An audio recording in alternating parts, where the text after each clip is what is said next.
ați venit, dragilor, din Zodia Berbec, oriunde v-ați afla în această lume. Sunt încântată ca de fiecare dată să fim din nou împreună la o nouă lectură. De data aceasta, lectura generală pentru luna iunie, prima lună de vară. Așa că, dragii mei, toți cei care aveți nu doar soarele, ci și luna, Venus sau poate ascendentul în Zodia Berbec, această lectură este de asemenea și pentru voi. Dar, desigur, înainte de a începe lectura propriu-zisă și toate informațiile aferente din punct de vedere astrologic ale acestei luni, vreau să le mulțumesc din suflet tuturor celor care sunteți aici în permanență, care mă susțineți prin intermediul comentariilor, like-urilor, hype-urilor, prin gesturile voastre de apreciere și prin fiecare gând bun care vine din partea voastră, așa că încă o dată mii și mii de mulțumiri tuturor. Dacă sunteți aici pentru prima dată, vă urez bun venit, iar dacă la finalul acestei lecturi simțiți că ați rezonat sau pur și simplu v-a plăcut, nu uitați, dragilor, să vă abonați. În felul acesta voi nu veți pierde niciuna dintre lecturile mele și, în afară de acest lucru important, desigur, este gratuit, abonarea este gratuită, like-ul este gratuit. Toate aceste instrumente prin care voi vă puteți arăta sprijinul, aprecierea față de acest conținut sunt gratuite și eu vă mulțumesc anticipat pentru folosirea lor. Și acum, dragii mei, haideți să vedem cum va fi iunie foarte pe scurt, nu vă dau date tehnice ca să nu vă plictisesc. Iunie, să știți că nu este o lună foarte liniștită. Lucrurile se vor mișca foarte mult, cel puțin din punct de vedere astrologic. Mai ales intrăm de pe 21 iunie, deja schimbăm energia, intrăm în Zodia Rac și odată cu el începe și solstițiul de vară. Așa că este o lună în care prima parte, primele 2 săptămâni, pot apărea foarte multe informații, chiar discuții, schimbări de direcție. E ca și cum parcă toată lumea ar vrea să înțeleagă de fapt încotro se îndreaptă. Pe la mijlocul lunii lucrurile devin un pic mai personale, apar emoții, apare nevoia de a avea lucruri mai sigure, de relații mai sigure și e posibil ca anumite situații să ne facă pe fiecare dintre noi să ne întrebăm de fapt de ce anume avem nevoie cu adevărat. Spre finalul lunii, lucrurile încep să se strângă un pic și să devină mai serioase, pot apărea decizii, concluzii și chiar momente în care nu prea se mai poate amâna nimic. Așa că, per total, iunie este o lună în care oamenii trec de la confuzie la claritate și de la gândit prea mult la luat decizii în mod real. Este o lună care ne împinge să ne reașezăm viața, așa puțin câte puțin și, desigur, cei care mă urmăriți încă de ceva vreme, de anul trecut poate, știți că am anunțat atunci de intrarea lui Jupiter în Leu pe 30 iunie. A venit timpul, așa că odată cu această intrare în Jupiter, energia începe să se schimbe și nu doar pentru Zodia Leu, ci chiar și pentru celelalte zodii fixe, cum ar fi, de exemplu, Taur, Scorpion, Vărsător. Da? Așa că sfârșitul lui iunie va împinge pe fiecare din aceste zodii să iasă din zona de confort și să-și redefinească cumva felul în care se exprimă și în care își poziționează viața. Dragilor, finalul lui iunie, lucrurile nu mai pot rămâne la fel. Se clarifică direcții, se schimbă perspective și chiar dacă procesul ăsta poate părea foarte intens sau uneori poate chiar destul de confuz pe alocuri, totuși fiecare vom ajunge mai aproape de adevărul nostru și de deciziile pe care, din păcate, nu prea le mai putem evita. În ceea ce vă privește pe voi, dragii mei din Berbec, este o lună care vă împinge să vă regândiți direcția, să vă regândiți felul în care vă organizați viața și să-ți dai seama că nu mai poți merge pe grabă, pe impuls, ci mai degrabă pe decizii mult mai bine gândite și mult mai mature. În ce privește munca la voi, zona profesională poate aduce schimbări de ritm. Multe lucruri de gestionat și asta făcute din mers. Poți avea idei noi sau discuții importante, dar cheia pentru voi, cheia succesului pentru voi din punct de vedere profesional este să nu vă împrăștiați, ci să vă concentrați, să vă focusați pe ce are cu adevărat un rezultat concret. Finalul lunii poate să vă aducă o decizie sau o clarificare legată de încotro va merge direcția ta profesională. Dacă vorbim de bănuți, pentru voi, dragii mei din Berbec, este o perioadă în care trebuie să fiți mult mai atenți la cheltuieli și la modul în care vă organizați bugetul. Pot apărea cheltuieli neașteptate sau pur și simplu nevoia de a ajusta.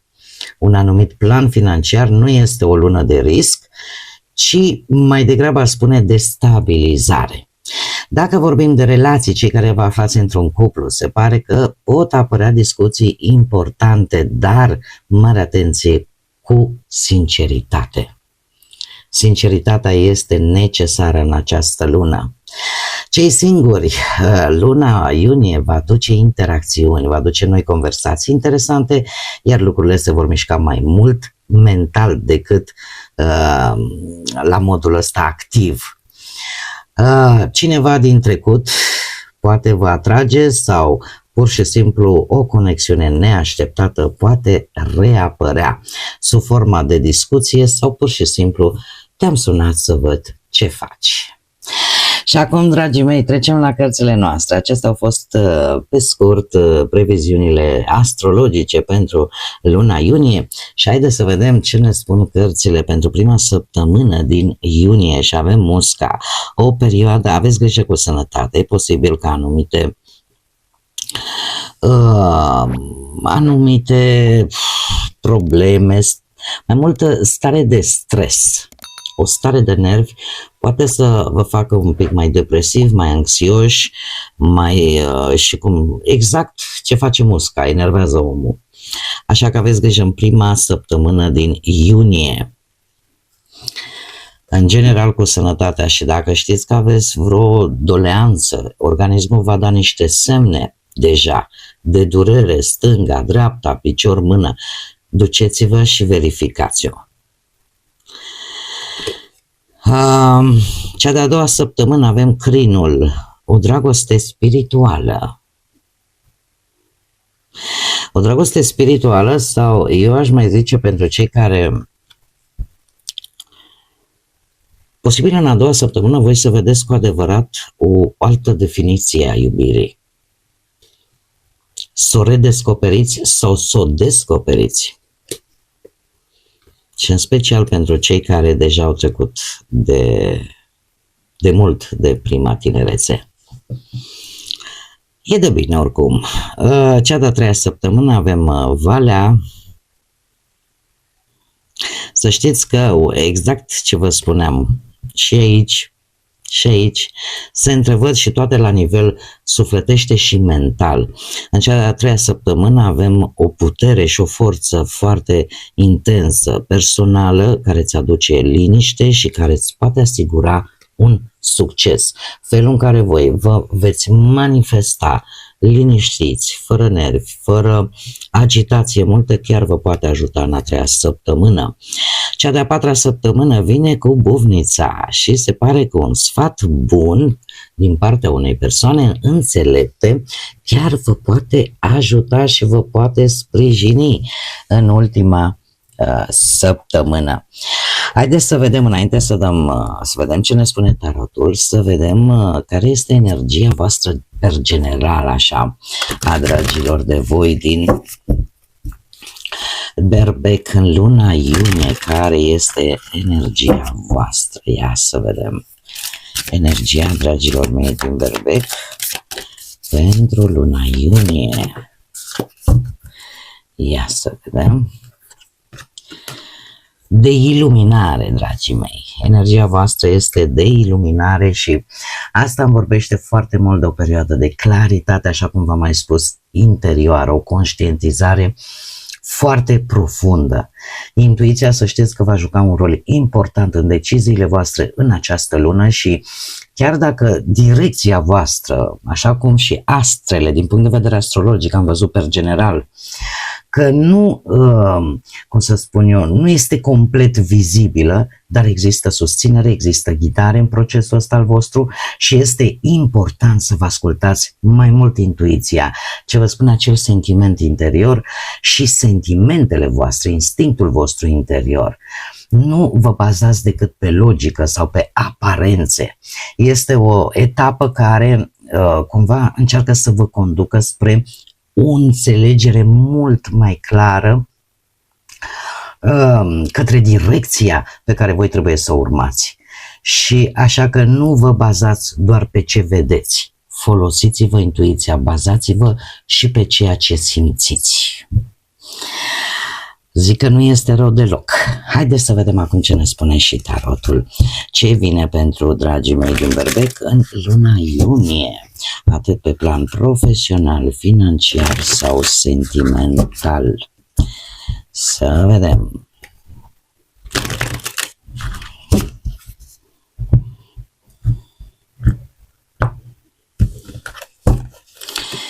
Și avem pe parte profesională.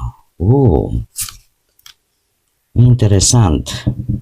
Dragilor, să știți că veți avea pe parte profesională lucrurile vor merge într-o direcție foarte bună. Voi e posibil să faceți o alegere extraordinar de bună sau cel puțin să jonglați foarte bine ori între două joburi, ori între două oferte, pentru că luna iunie pentru voi vine cu foarte mult optimism, foarte multă energie pozitivă. Aș spune chiar că începe să vină rezultate clare, finalizați poate cu succes un proiect important, puteți primi o recunoaștere sau apreciere din partea unui șef care vede de fapt ce potențial aveți. Nu știu dacă zodiile de Pământ, Taur, Fecioară sau Capricorn vă spun ceva, cert este că veți putea jongla, veți face malabares, cum spun spaniolii, da, exact cum vedem și în această imagine, în așa fel încât lucrurile să meargă într-o direcție pozitivă, să meargă așa cum trebuie. Așa că chiar puteți primi niște recomandări foarte bune, să lucrați într-un mediu în care voi pur și simplu să vă simțiți bine și sunteți foarte motivați și colaborările în general, că sunt cu șefii, că sunt cu colegii voștri, vor fi unele chiar foarte benefice. Pe parte interesant, pe parte financiară avem aici un rege de spade. Regele de spade, pe partea asta a finanțelor avem zodii de aer, Gemeni, Balanță sau Vărsător. Acum, e posibil ca pe partea muncii, de exemplu, unii dintre voi să aveți chiar un ascendent în zodia Leu, de exemplu. Aici, la fel, puteți să aveți un ascendent în zodii de aer, Gemeni, Balanță sau Vărsător, atunci cu atât mai mult. Dar ce ne spune de fapt acest rege de spade? Pe partea banilor mi-arată o gestionare foarte responsabilă și o planificare strategică foarte bună. Chiar dacă veți vrea să cumpărați ceva, să investiți în ceva, o veți face cu prudență, o veți face strategic și vă veți planifica un buget pe termen lung. Se pare că deciziile voastre financiare în această lună sunt destul de înțelepte și eu aș mai spune că dacă nu sunteți voi, atunci să știți că este o persoană care are un rol declanșator vis-a-vis de aceste evenimente. Care sunt aceste evenimente? Avem doi ași, un as de monede și un as de bâte. O ofertă foarte bună din care voi să scoateți ceva bănuți la care veți acționa, veți intra, ca să zic așa,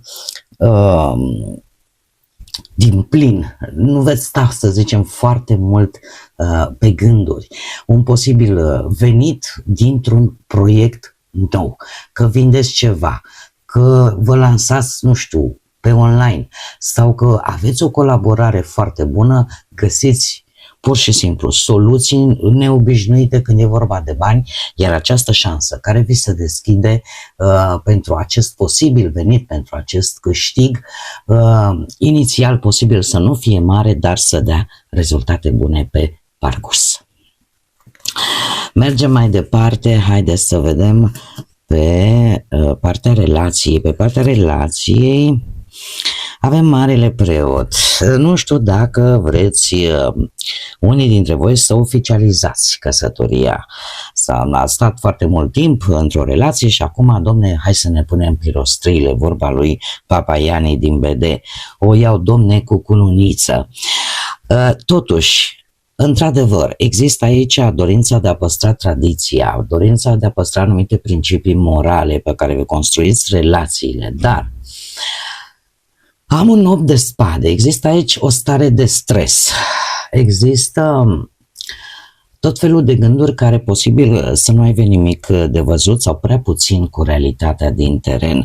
Avem și un paș de cupe, o ofertă, să știți că voi o să fiți foarte stresați. Unii dintre voi, nu neapărat toată lumea, sigur, cine va rezona, sunteți foarte stresați vis-a-vis de o propunere, poate, de o oficiere a unei căsătorii. Probabil că e acel stres care apare de obicei atunci când știi, domne, când am dat cu subsemnatul acolo, nu mai mă cheamă așa, o să mă chem așa pentru Doamne, domnii stă și se gândesc adio libertate să alege praful de ea, nu este chiar așa. Deci nu este chiar așa, să știți că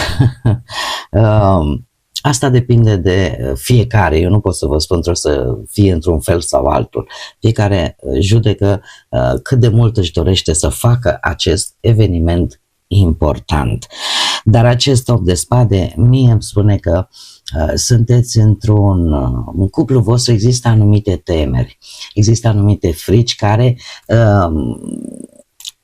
în care cumva, cum să spun eu, există niște tradiții care trebuie respectate, există niște valori comune, poate, există niște reguli clare care trebuie respectate și de comun acord, da, reciproc. Este o planificare în care e posibil să fie nevoie de un ajutor. E posibil să fie nevoie de ajutor pentru că unul dintre voi are tot felul de gânduri poate nu tocmai realiste sau care nu au neapărat o legătură foarte mare cu realitatea. Pe de altă parte avem un paș de cupe. Pașul de cupe vorbește de gesturi romantice, chiar neașteptate. Puteți primi această propunere, de exemplu, de-a lungul acestei luni, într-un mod total neașteptat, printr-o surpriză, printr-o invitație, declarații de afecțiune. Este o lună foarte bună ca voi să comunicați emoțional, dar așa cum am mai spus și din punct de vedere astrologic, trebuie să existe, mai ales la voi trebuie să existe sinceritate și pentru a exista sinceritate trebuie să ieșiți un pic din acest autoblocaj pe care poate unii dintre voi vi l-ați impus. De asemenea, mai putem vorbi de un botez, de ceva care vă stresează, un act oficial, tradițional, în urma nașterii poate unui copilaș. Mergem mai departe, cei care sunteți singurei, voi, dragii de voi. Voi ați luptat tare mult. Ați luptat, avem aici un cavaler de bâte, puteți fi voi desigur și aici avem zodia Taur. Acest cavaler de bâte îmi poate vorbi de o persoană dinamică, o persoană aventuroasă, o persoană care iubește spontaneitatea, care posibil să aveți parte de niște întâlniri total neașteptate, dar pe cât de neașteptate, pe atât pline de energie, în care voi aveți tendința aia să explorați, să cunoașteți lucruri noi, oameni noi, energii noi, să aveți acel entuziasm. Din câte văd eu aici, totuși, pe voi vă interesează o energie în particular, o energie care poate are o zonă, sau îi place să trăiască într-o zonă de confort. Poate sau nu să aibă legătură cu cu zodia Taur, dar este o energie care, cum să spun eu, are nevoie de siguranță, are nevoie de stabilitate pe termen lung. Este cineva care voi va trebui să vă gândiți tare bine ce fac magă, îți da această energie, voi ați muncit foarte mult pentru a acapara atenția acestei persoane cu acest nou debute. Și cumva interesul vostru nu va scădea nici în această lună. Nu va scădea, cred că singurul mic avertisment cu care vin cărțile e acela de totuși de a încerca să aveți o selectivitate naturală și sănătoasă. Adică să știți exact dinainte în ce vă băgați, cu cine vă băgați. Eu din câte văd aici este cineva serios, este cineva care chiar își dorește lucruri pe termen lung. Și interesul vostru, numai că voi sunteți foarte impulsivi, foarte hotărâți, să spunem așa, și foarte spontani. Acum, știți cum e, că puteți intra într-o relație foarte rapid și să fie decât superficial. Sau poți să iei pas cu pas și să păstrezi un anumit ritm. Să păstrați un anumit ritm, dar din câte văd eu aici, sunteți foarte atenți, ați analizat foarte bine și se pare că e ce trebuie. Haideți să vedem și care e mesajul spiritual pentru voi, dragilor, din Berbec în această primă lună de vară. Care este mesajul pentru dragii mei din Berbec în luna iunie? Un mesaj, te rog. Sunt foarte multe.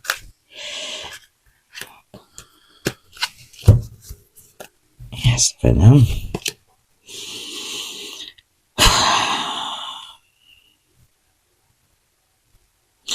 Este un mesaj care vi se spune așa: dacă mintea voastră este, cum să spun eu, ți-ai fixat ceva mental, încearcă să te eliberezi din acest lucru și să te ridici deasupra tuturor acelor prejudecăți, să le spunem așa.